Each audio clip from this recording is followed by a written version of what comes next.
इस वीडियो में हम चर्चा कर रहे हैं कि बेल पत्र कैसे तोड़ना चाहिए। बहुत बड़ी गलती हो जाती है बेल पत्र तोड़ने में। और दूसरी चर्चा ये की जा रही है कि यदि रोज बेल पत्र नहीं मिल पाता है तो ऐसी स्थिति में संकल्प की पूर्ति कैसे करें। तीसरी बात यह है, क्या जो छिन्न भिन्न बेल पत्र है क्या वह भी भगवान के ऊपर चढ़ा सकते हैं। और चौथी बात यह है कि बेल पत्र कौन कौन से देवताओं के ऊपर चढ़ाए। ये अद्भुत बातें, 4 बातों को लेकर के इस वीडियो में हम आपसे चर्चा कर रहे हैं। तो सबसे पहले तो मैं आपको बेल पत्र तोड़ने का नियम बताऊं। स्नान करके माथे पर तिलक या त्रिपुंड लगा करके अपनी अपनी संप्रदायों के अनुसार तिलक लगा करके और जिस पात्र में तोड़ के ला रहे हैं उसमें थोड़ा सा गंगा जल से उसको पावन कर लें, उसमें ऐसे लपेट लें गंगा जल, पात्र को शुद्ध करके फिर लेकर के जाइए और ओम नमः शिवाय का जप करते करते बेल पत्तियां तोड़िए। जो खंडित है उसको बिल्कुल मत तोड़िएगा, क्योंकि खंडित बेल पत्र भगवान को चढ़ता नहीं है। मैं श्लोक बोल देता हूँ, खंडित शिव पूज्य पत्रैरण्यस्तुम अखंडित। ग्रंथ में लिखा है कि अखंड बेल पत्र ही भगवान महादेव के ऊपर चढ़ता है, खंडित बेल पत्र में। बहुत लोग ऐसी गलती करते हैं आचार्य जी, वह पूरी की पूरी डाली उखाड़ करके ले आते हैं, तोड़ करके ले आते हैं, जिसका निषेध किया गया। शाखा भंगो न कर्तव्यो नैवार तथा तरु, तो वृक्ष की शाखा को कभी भी नहीं तोड़िए, नहीं तो बहुत बड़ी गलती है। वर मारुई चुनियादना शाखा भंजन। ग्रंथ आदेश करते ही नहीं है कि आप इस वृक्ष की डाली को तोड़ेंगे। साक्षात भगवान शिव स्वरूप है, इसलिए गलती बिल्कुल मत कीजिए, कभी भी मत कीजिए। कभी भी आप डाली तोड़कर न लाएं, ऐसा नियम बताया गया है।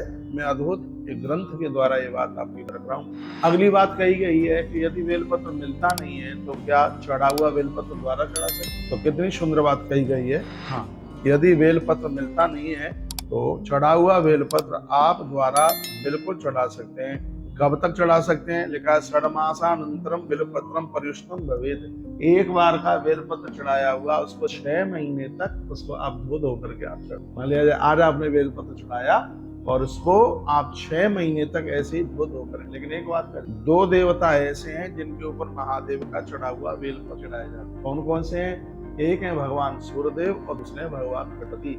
इन देवताओं को संगति के ऊपर चढ़ा हुआ बेलपत्र चढ़ा हुआ नहीं चढ़ाया जाता है। स्पष्ट वर्णन है ना, पूज्या ये तेन वही देवा सूर्य लंबोदर। सूर्य और लंबोदर यानी गणेश से 2 देवता ऐसे हैं जिनके ऊपर चढ़ा हुआ बेल द्वारा चढ़ाया नहीं जाता है। तो कभी कभी ऐसा होता है कि महादेव की कृपा से आपने बेलपत्र लिया, उसको धोया, तो गणेश जी वगैरह पंचायत में तो वहाँ बैठे ही है, तो वही चढ़ा हुआ बेलपत्र आप गणेश जी के ऊपर चढ़ा दें। इसके लिए बिल्कुल मना किया है कि ऐसा बिल्कुल भी मत, बिल्कुल नहीं, क्योंकि चढ़ा हुआ बेलपत्र सिर्फ महादेव के ऊपर चढ़ाइए, भगवान शंकर के ऊपर चढ़ाइए।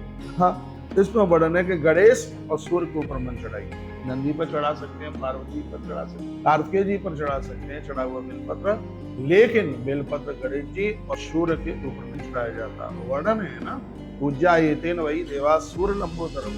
इनको छोड़ करके औरों के ऊपर आप चढ़ा सकते हैं बेल वृक्ष। बेल वृक्ष का इतना बड़ा महात्म्य है कि वर्णन किया गया है। क्या वर्णन किया गया है?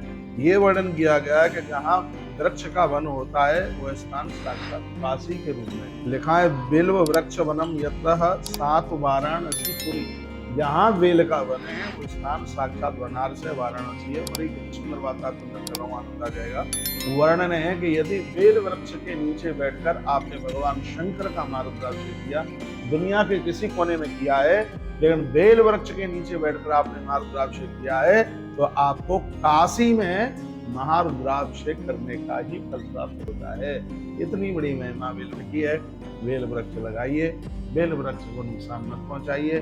सावन का महीना चल रहा है, आप सभी भक्तों को निवेदन है अपने जीवन को सार्थक कर लीजिए। जितना बेल पत्र से भगवान प्रसन्न होते हैं शायद और किसी चीज से होते हों। ये बात हम बाबा बैजनाथ में बैठ करके हम विराट पैलेस में बैठे हुए हैं और वहीं से यह चर्चा हम आपको कर रहे हैं। और आप नित्य गंगा जल में डाल करके बेल पत्रियां भगवान शंकर को चढ़ाइए। भोलेनाथ बड़ी कृपा कर देंगे। वैसे भी कहा गया श्रद्धा से एक बेल पत्र चढ़ा दिया जाए तो कोट कन्या महादानम एक बिल स्वर। करोड़ करोड़ बेटियों का कन्यादान फल का कन्यादान का फल देता है एक बेल वृक्ष। इसके लिए एक बेल पत्र। इसके लिए आप भी कुछ बोलेंगे? नाग जी आचार्य जी, आप इसमें कुछ बोलेंगे बेल के बारे में? आप सुन रहे हैं, आप पढ़े लिखे इंसान, तो बेल वृक्ष के बारे में क्या आप कुछ कहेंगे? तो आप ही भगवान आशुतोष के, भगवान शंकर के आप परम भक्त, आप ही मनकामेश्वर आगरा में जो कि बड़े अद्भुत भगवान महादेव है, भगवान मनकामेश्वर, तो उनके आप नित्य करते हैं। सावन के महीने में आप बहुत अनुष्ठान करते हैं, महामृत्युंजय मंत्र के जप के तो आप बोलते हैं, ज्योतिष का तो आपका क्या है, क्या आप कुछ बोलेंगे, कुछ आप बताइएगा। जय श्री राधे। महाराज जी ने बताया कि बेलपत्र सर्वोपरि है, परंतु यह भी मैंने देखा है कि जिनके संतान का अभाव होता है वो बेलपत्र के पेड़ के नीचे अगर 11 दिन तक अभिषेक कर लेते हैं दुग्ध से, तो भगवान की कृपा शंकर जी की ऐसी रहती है कि उनके संतान का अभाव नहीं रहता है। अभी हमने जो जो बातें बोली है उसमें आप क्या कहना चाहोगे? मैं उसमें ये कहना चाहता हूँ महाराज जी कि आपकी बात इतनी है कि लोगों को आज तक ये मालूम नहीं था कि शंकर जी पर चढ़ा हुआ बेलपत्र गणेश जी पर उस जगह पर चढ़ता है या नहीं चढ़ता है। तो ये जनता को, सार्वजनिक जनता को ये लाभ हो गया कि अब तक हम भूल करते चले आ रहे थे कि हम बेलपत्र चढ़ा करके धो करके दोबारा चढ़ाते थे। दूसरी बात ये थी महाराज जी, हम लोगों को ये भी नहीं जानकारी थी कि जो डाली तोड़ करके और हम लोग तोड़ करके बेलपत्र चढ़ाते थे। आज से हम लोग जनता में यही कहेंगे कि जो महाराज जी ने बताया है उसका पालन करोगे, आपका जीवन एक जन्म के लिए नहीं 7 जन्म के लिए धन्य हो जाएगा। ऐसे कौशिक जी महाराज प्राण मनीषी ने आज इतनी अद्भुत बात बताई है जिसका कोई जवाब नहीं। और महाराज जी का कहना यह भी है कि बेलपत्र रोज़ाना ही तोड़ना चाहिए, ऐसा कोई बात नहीं है जिसको सोमवार या शनिवार को बेलपत्र नहीं तोड़ें, रोज़ाना तोड़ें। और एक बेलपत्र चढ़ाओगे तो 6 महीने तक उसका कोई खराब कार्य नहीं होता है। जय श्री राधे, जय श्री कृष्ण। बहुत बहुत आचार्य जी, बहुत बहुत धन्यवाद। आपकी वाणी सुनकर के लोग बड़े लाभान्वित होंगे, आप बहुत अच्छा बोले।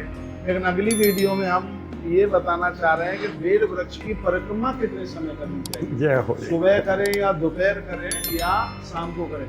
आचार्य जी, कुछ वृक्ष ऐसे हैं जिनकी परिक्रमा सुबह लगाई जाती है और कुछ ऐसे हैं जिनकी शाम को भी लगाई जाती है, लेकिन कुछ वृक्ष ऐसे हैं जिनकी परिक्रमा दोपहर के ही समय में लगाई जाती है। तो अगली वीडियो में मैं आपसे चर्चा कर रहा हूँ कि बेल वृक्ष की परिक्रमा कितने समय लगानी चाहिए। आइए अगली वीडियो से।